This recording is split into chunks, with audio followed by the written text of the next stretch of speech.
BINHO, How are you, Kat? I'm doing great. Good to see you. Good to see you too, man. Thanks for this invitation. It's a good opportunity.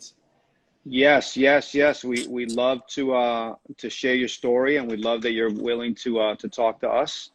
And so let's get into it. I think for those of you that do not know BINHO, we'll get to learn his story tonight. BINHO is a pioneering graffiti artist from Sao Paulo, Brazil, who started his graffiti career in 1984 and has been a nonstop force, not only in Brazil, but all around the world, and who's contributed art not only to his city, but to painting around the world, from outside in the streets to inside in galleries, as an organizer and an activist, bringing artists to have opportunities in Brazil and around the world. And so we're very excited to hear all about you, BINHO, tonight. And so let's get into it. And so I prepared a presentation with some of your images so that we can, kind of have you explain to us your story, the Brazil story, and just teach us. And Nice. Thank so, you. as far as I know, the story starts in Sao Paulo, Brazil in 1984. Is that correct? Yeah. We start the first contact with spray and streets.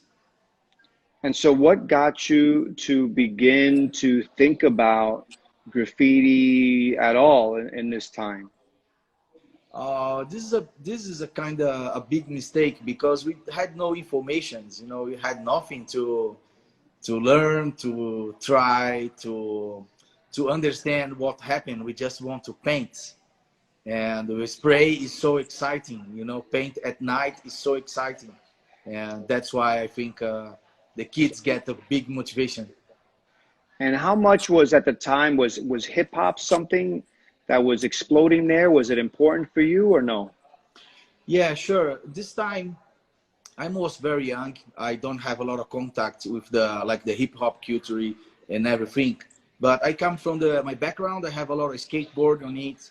I have so the hip hop. I'm dancing, break dancing that time, and then the graffiti come like normal. Has to make, but with nothing, no images, no histories, no books, no videos. It's good to remember that it's happened 20 years before internet Right. So you in had, Brazil. So information take like 10 years to arrive here that time. I understand. And so, and doing the research for tonight's talk, I started coming across images like this of Right. Sao Paulo in the 80s of early hip hop, right? And Yeah, so but it was, the thing is that time they promote a lot of like a rap, dance, something new, but graffiti run around, they don't show like too much that time. It was hard.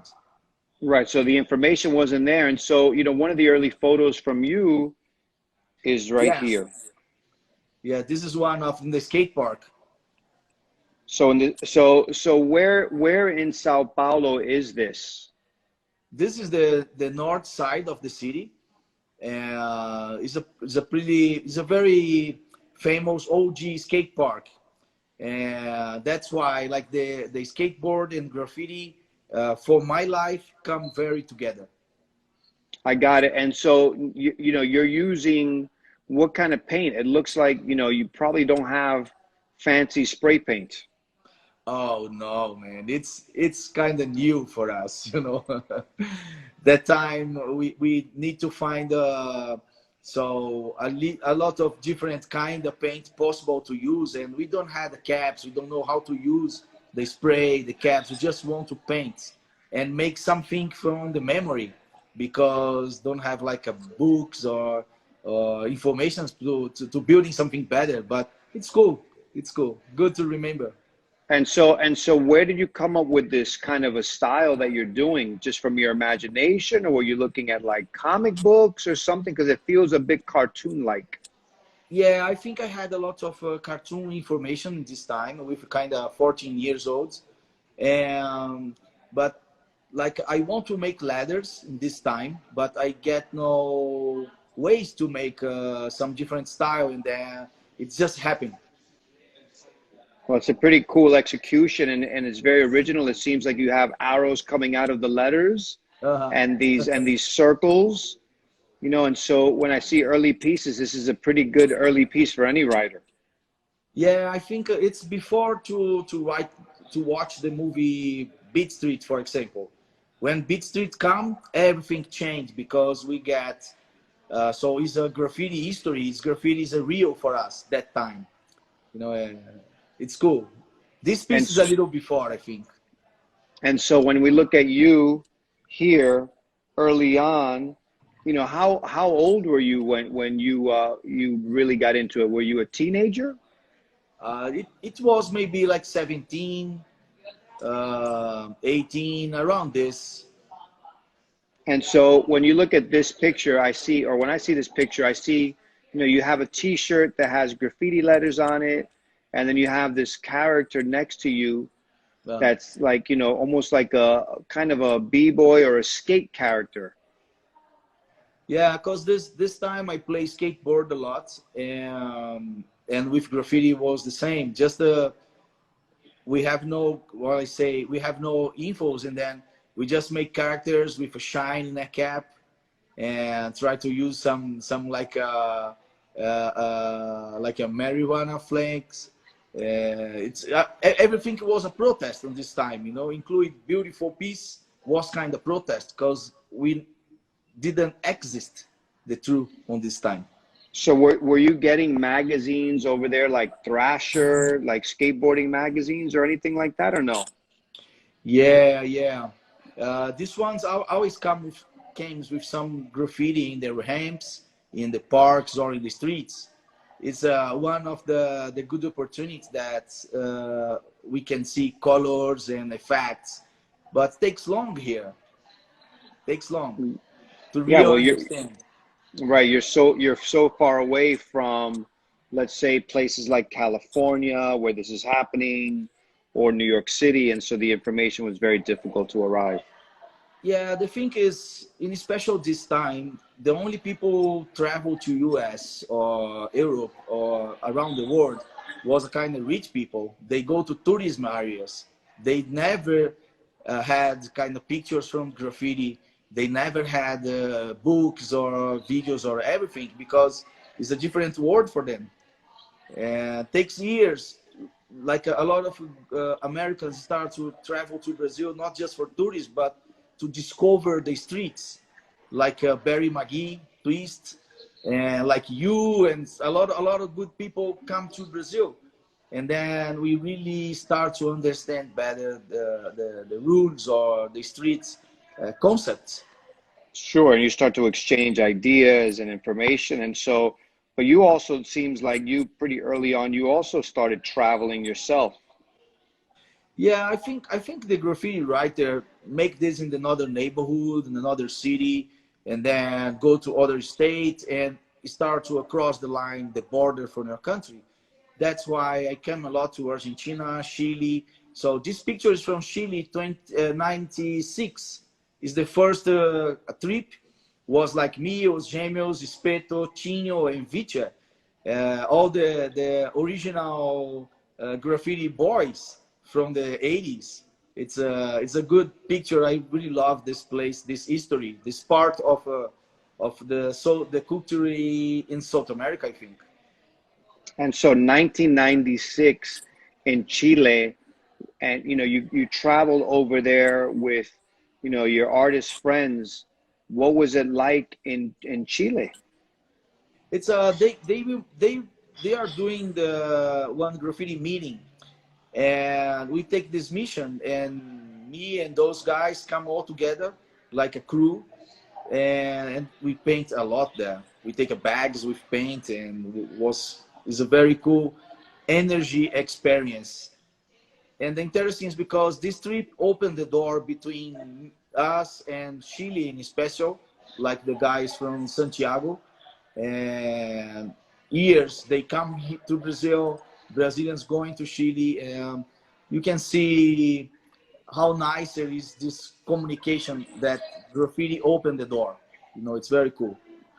And so, you mentioned traveling with these artists from Brazil. Were you already by 96? Was there a very big graffiti scene in Sao Paulo? I can't say it's a very big scene like now, but we already have maybe more than 300 artists around. A lot of people are just starting, but the same uh, already was here. Like no more way back. It's just building more and more. And so tell us a little bit about this particular image and how you started to develop your style, because I see that your style changed dramatically from that picture in the skate park in 1990.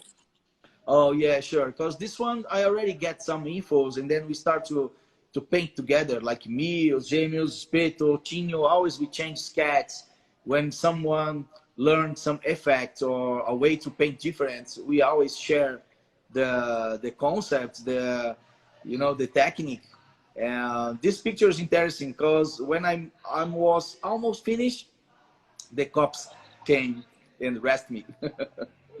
Well, Oh, it's okay. I come back to finish and take this picture so next day. what was it like during that era to be painting in the streets? Did the police care? Did they, you said they arrested you. What were the consequences? So the consequence, I need to pay some tax. They convert this tax to help people.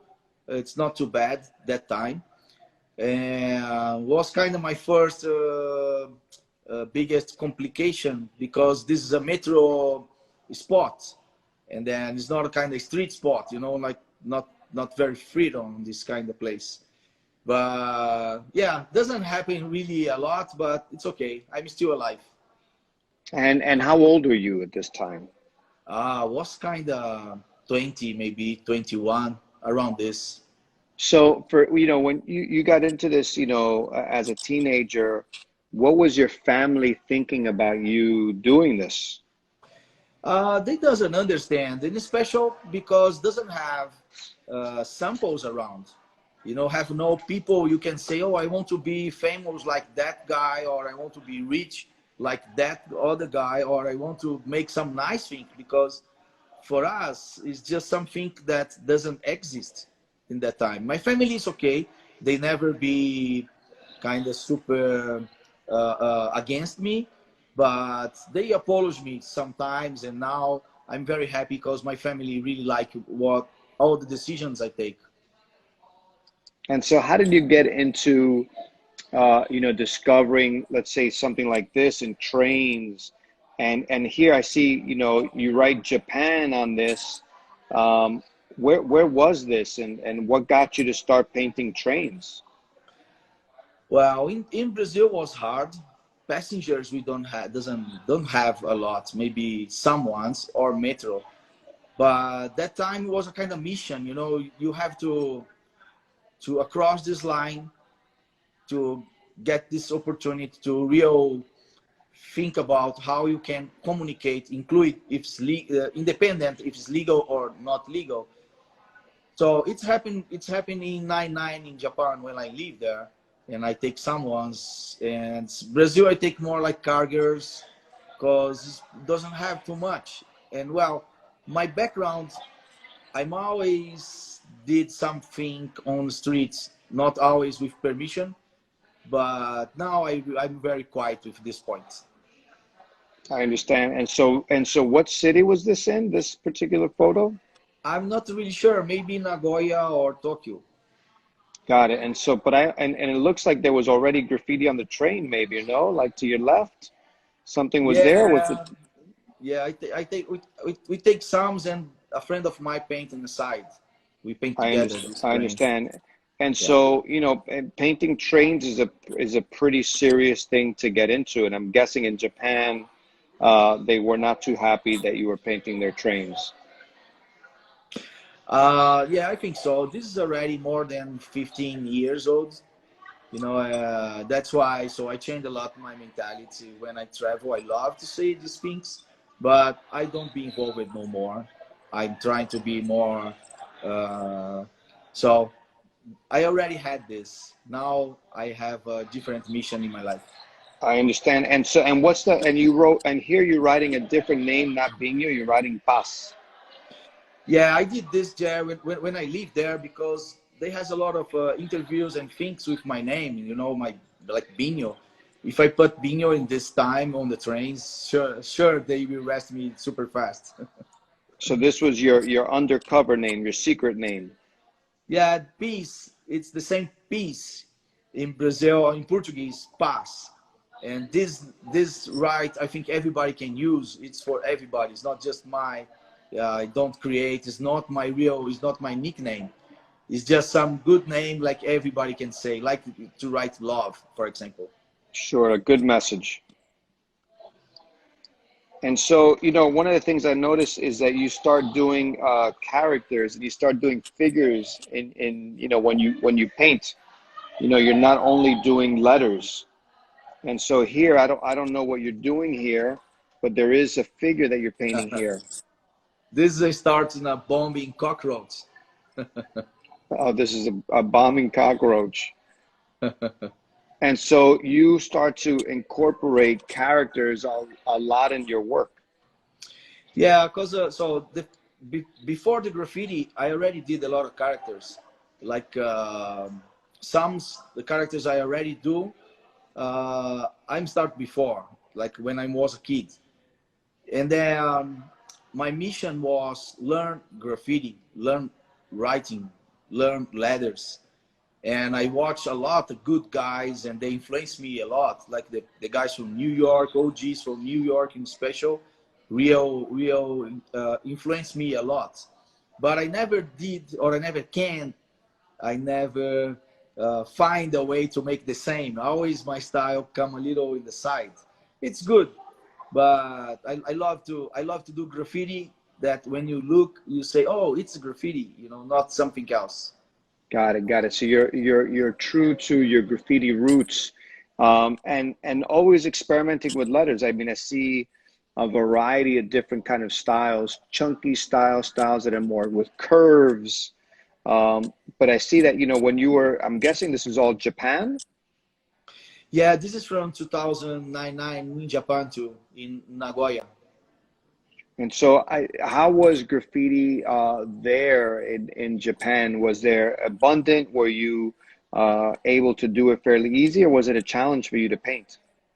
So this picture is from kind of 15 years ago.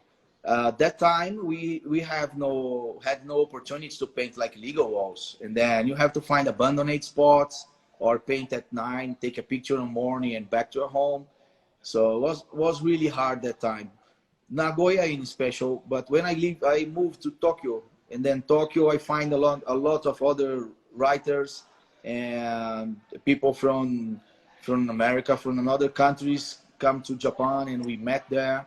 But I get a lot of respect in Japan with friends, and I paint a lot, legal or projects, but they doesn't have a lot of opportunities to paint like legal space.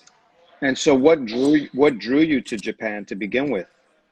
Cause that time, so my wife was there. I can take my daughter, and we had opportunity to go and stay for months. Is the first idea, but I did a lot of good connections, and then I stayed for 9 months. I Was really understand. And cool. so here I see again your style is changing. And so you're playing with letters, and then I see again characters coming up. You know, what made you at, you know, at this point, how many years were you painting when you did this piece?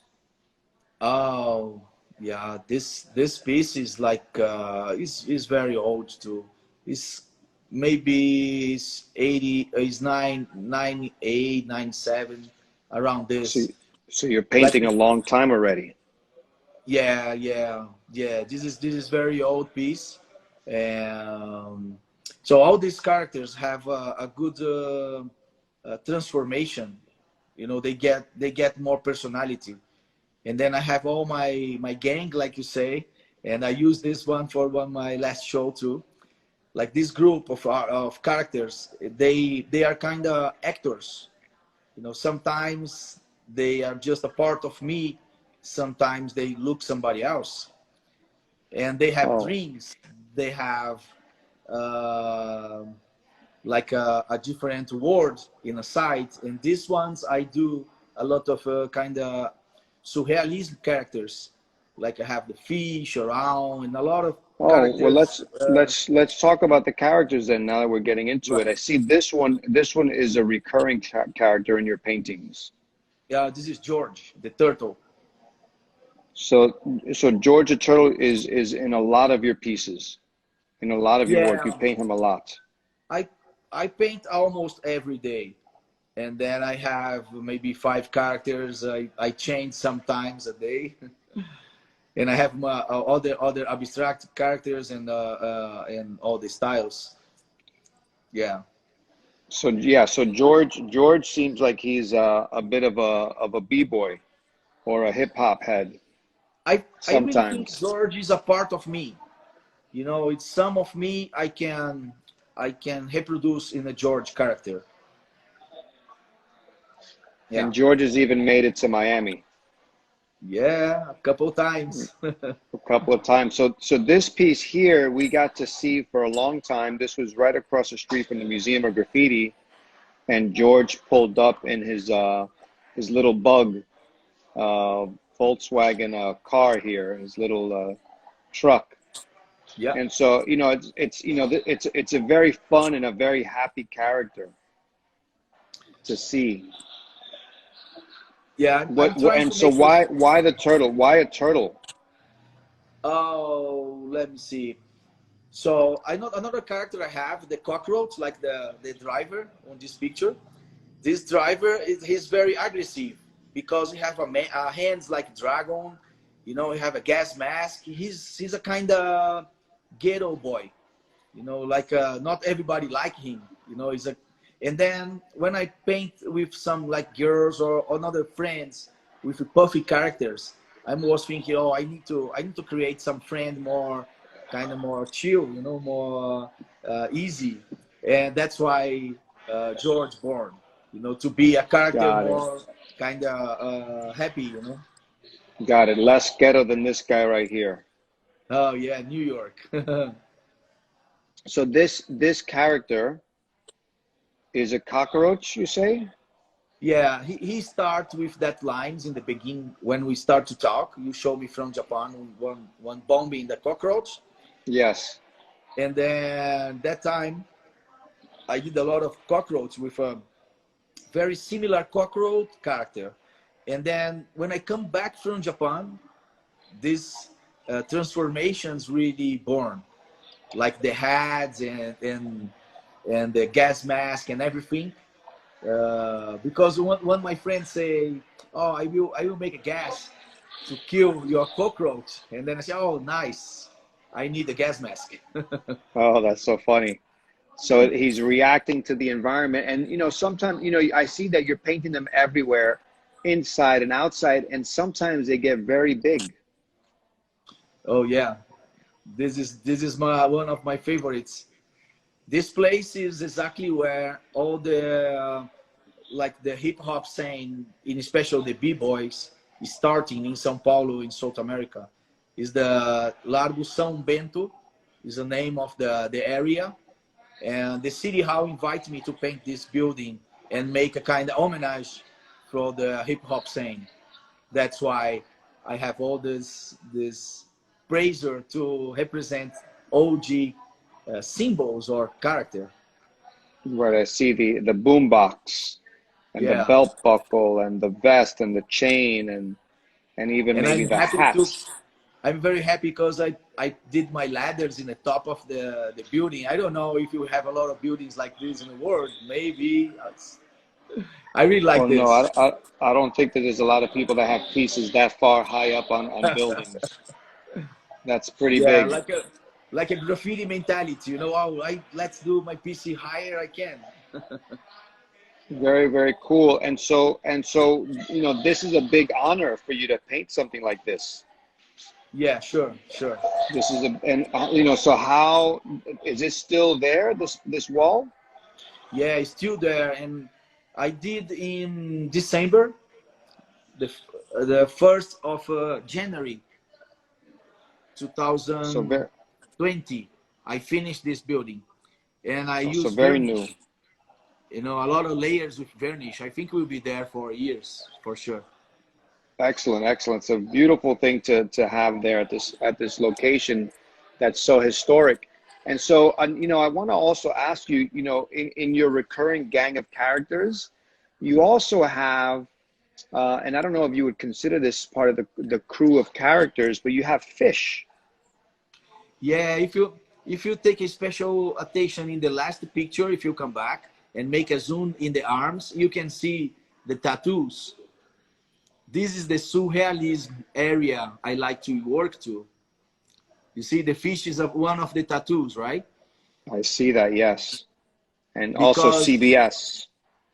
exactly, this is my crew from California, and well, about the tattoos is the dreams, is the surrealism.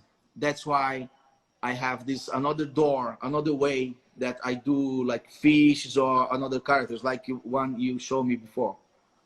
So, you know, just so that people know, you know, we've been talking for a little while. Just for everybody who's joining us, you know, we're here talking to BINHO from Sao Paulo, Brazil, a pioneering writer from Brazil who's traveled the world and who's really left a very special mark and in on the planet with his style, with his contribution, and we're seeing some of the world of characters that he's created, which we love. And this is George the Turtle.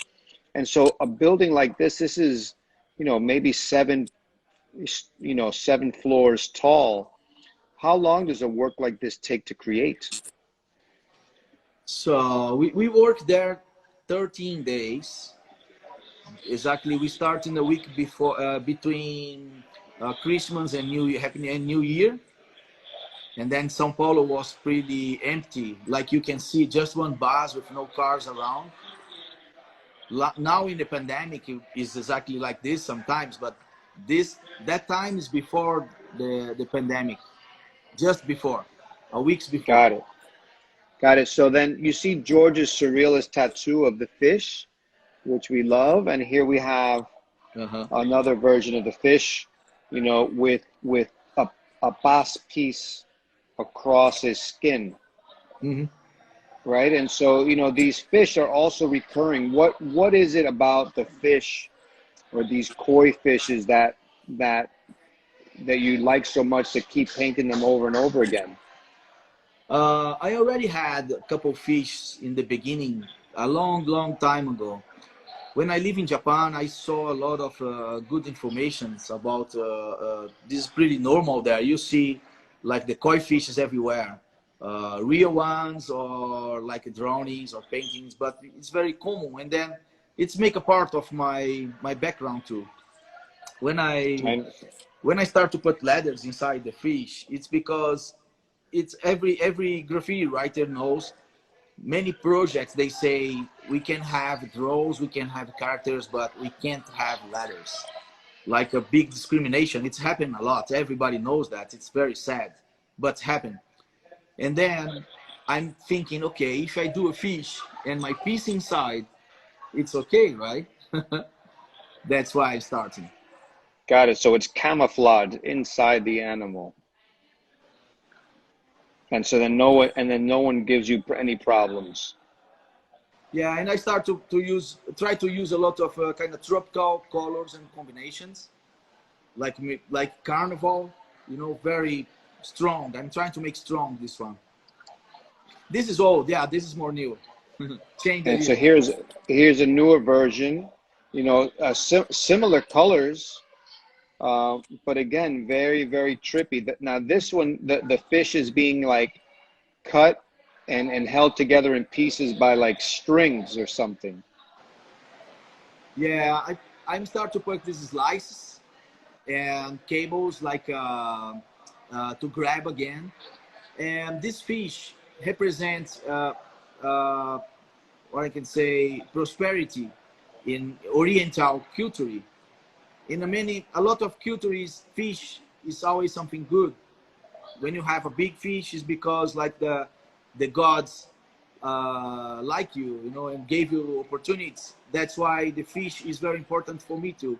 When I put this slice is because when you broke your arm, when you get sick, when you lose your job, when you have problems, you need to uh, grab your arms again.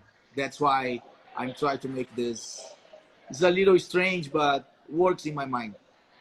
I understand.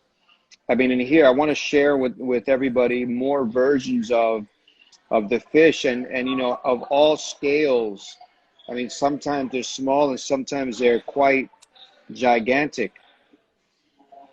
But I love that you're also continue to include and hide your pieces inside of it, so it becomes part of the fish's skin. Yeah, it's like the tattoos on the fish. Yeah, tattooed fish. I love it. And That's so nice. you Thank you. see it here. Again, buildings that are a very large scale. Yeah. And so would This you, you is Sao know, Paulo. so this is Sao Paulo. And so when you started painting back in the 80s, did you imagine that you would be painting entire sides of the building in Sao Paulo? Oh no, no, no. In the truth, when we start, we had no idea what we can produce. When we look from now, it's so we help to building a good scene in Brazil, in São Paulo, and stay together with the world artists. You know, it's very very honored to do. Painting a big building is like the surfers to take a big wave, I think. Yes, yes. And it's an honor, but it's also a challenge. It is not easy to paint these buildings this size, no? Yeah, you have to program. You have to be saved. You know, take care with cables and everything. Good materials, and so I think it's a mature time. You know, the not like a younger artist can't do. They can, but if you are like a mature, more older, I think you can use all your experience in this kind of projects.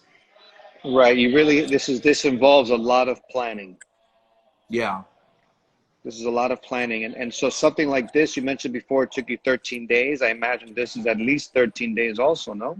This one I get exactly the same time, 13, 14 days. I get it. And was this a special project? Was it a commission? How does something like this happen? It's we had a group of artists organizing. They call Insta Graffiti, and they have a project they call Obra. And this one really helped a lot. With Luan is a guy that organized too. And so they make a kind of 12 buildings in the city in this time. Very cool. And I be part of the project with this building. This is the kind of Wonderful. entrance to downtown in São Paulo, kind of And portal. so, and so what year was this project? It's for 2014, and the guy paint with Okay. me is Suiko from Japan, from Hiroshima. He paints the these other birds, and we talk about the concept together. Beautiful, beautiful pieces. And are these pieces still existing? Yeah, the paint is not the same like now because it's already 6, 7 years old, but it's still there. So let's talk about more characters. All right, this is the surrealism characters, like tattoos from the George, for example. Yes, This is I New see York, this. right? This is New York, yes, downtown, and Yeah. it's an octopus character, Uh-huh. tattooed octopus, and here it is again, a different version. Oh yeah, this is Bushwick. And in Bushwick, so you spend a lot of time. It seems like you really travel a lot. I think when I opened this door, we can't close that. You know, when you met people around the world, when you have friends around, if you have opportunity, you have to travel. You have to feel free. And I get this opportunity like in Africa, in Asia, so Europe. So US a lot of times, and now Brazilians and so many people can't travel. We have to wait the vaccine and all these things change, you know. But I'm happy because I already get amazing opportunities to meet these places in the world. And your work, you know, you're so prolific, not only, you know, traveling, but in your own city. So when I was there recently, I saw this one. All right, right. This one, I just stumbled upon this in the street. And so you, like you said, you must paint every day to have so much stuff still everywhere. And then, of course, there's also seems like there's fun projects that you could take on sometimes, like painting a police car. Yeah, this is a very special opportunity, and a friend of mine with a clothes with a good combination in a picture in a car. And well, uh, I when see we it. produce, it's a good opportunity for my kind of private portfolio because a police car is not something like easier to paint, I think. I don't think so. So I love it. And then, of course, because you're from Brazil, I expected you must have done something for Carnival or something. And then I saw this Right. picture. The you Yeah. made it onto a dancer. This is interesting because they And have a so very there's big TV show, and so they film when I paint her just with spray. You know, I use the water-based spray, and she was kind of naked to the for the video and everything. And so cool, very interesting opportunity to paint a different surface. sure, I'm sure it's painting skin is nothing like painting a wall. Yeah, not Very, very easy. not very easy. It doesn't look like it would be very easy, but it's a great execution and good choice of characters. And then there's more. Like the gang is a really, really big gang. Yeah, this is the Tubaroni. It's like Italian guy, I think. I see that, the Tubaroni with the gold chain. Yeah, yeah. A couple things you can see the same thing in different artists, different characters, because it's the one way to make all connected. You see the eyes a Right. little close, you know, the hands, the style. So the way they smile is a little closer. I see that. Yes. And just for folks to see, and again, doing pieces that hide or that make sort of like a tattoo statement on everything, even on a heart. Yeah, this is the same surrealism things. I'm start to make this hard cutted because I think the moment we have, you know, this slice represents when we have some pain and then or we get sick and we can run over this, we can survive or we can restart, we can take the way again. You know, that's why. And what is this one here? This is the wood panel with I cut around. This place is Elabi. This is a DJ class place. It's very cool, kind of school of DJs, and we make some projects with art there too. It's cool. And so when and you know, in over the years, your style has changed so much, you know, like I see styles like this, Hmm. which is more of like a quicker throw up style, maybe. And then Yeah. you know, or this, Hmm. Yeah. and This is a time when the bombing things. I like to make like the throw ups with a little more working. Um, the other one before you show, it's because you know sometimes you paint, someone drive over, and then I come back and bomb over too. And this is a kind of graffiti street place, but I don't do it a lot no more. But I keep loving this. right, and then you're you know, but then you really got into piecing. I see it, you know, in all these pictures, you know, it's piecing. It's getting more sophisticated here. You see like you're adding these, like even here you have like a little like a spiky bomb on the top of your eye. So there's an Yeah, illustration feel. yeah. This year I use a lot this balm over the eye or around too. It's one of my kind of brand. I bomb a lot with this bomb. And then here you see like this is a newer piece, correct? Right. Yeah. And so, Yeah. when I I look love. at this piece, this is very complex. Nice. Thank you.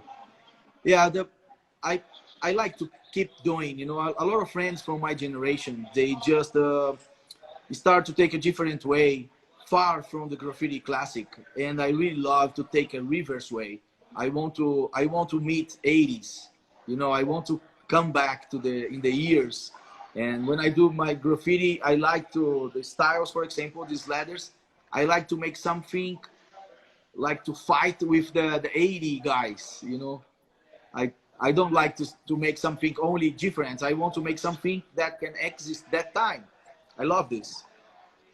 I love it. And so in here, I see so many of those elements that I think of from the 80s, like in the letter I turning into that heart in the bottom.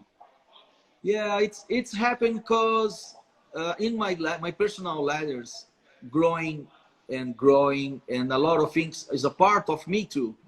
Of course, a lot of people use the same or similar, and I don't care. I really love this, and I like to make something similar. The ages, not exactly just one artist, but the moments. I really Right. Well, love you're this. connected. You're connected to a very, very old tradition, right? When I think of this piece, it's so good today, but a style like this, maybe not the same, and definitely not with the same kind of colors. And there's a lot going on here. But I think of, crews like TDS from the 70s, from New York, or Tats Crew from the 80s, and so Yeah. you're keeping a really great tradition alive in your own way. Yeah, what I like this is because, in special, maybe me, you, the OG guys, we have a lot of influence to the new generations, and it's good to show them the classic things, how to make the ladders like this with a good balance and the different colors, and try some different, but learn first. And I like to show them, oh, you can do it. It's not too hard, but try that. Right. Even simple, you still have little, cool effects in here. Right. So this is also great piece, much more simple, but you're adding your own flavor to it. Right. The letters, the colors dissolving out of the piece, almost like smoke, like a smoke effect. Yeah, I And really like then, this piece in the metal.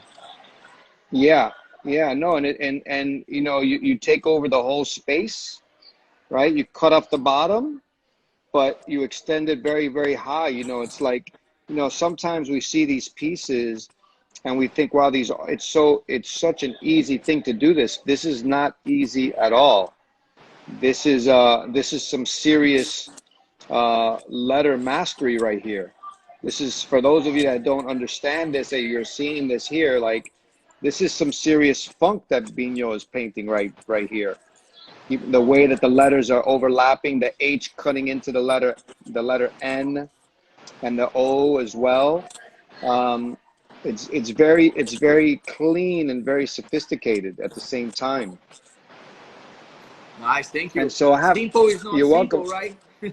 Simple is not simple. Sometimes simple is even harder.